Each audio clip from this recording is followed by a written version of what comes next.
करते। आता पाहूया बातम्या विस्ताराने।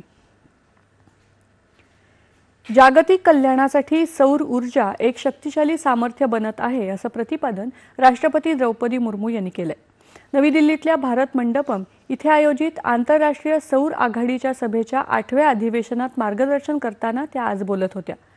ऊर्जेच्या सुलभ उपलब्धतेसाठी प्रयत्नांची गरज त्यांनी अधोरेखित केली।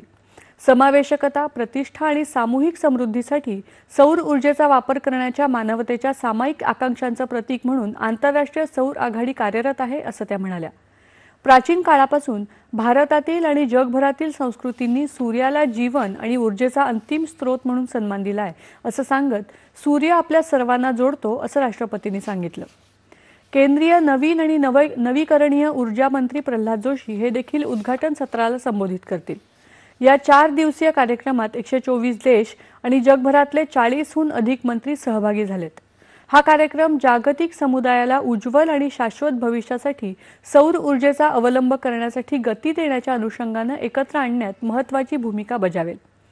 भारत हा जगातला 3रा सर्वात मोठा सौर ऊर्जा उत्पादक आणि अक्षय ऊर्जा वाढीसाठी जगातली 2री सर्वात मोठी बाजारपेठ आहे। पंतप्रधान नरेंद्र मोदी उद्या मुंबई दौऱ्यावर येणार आहेत।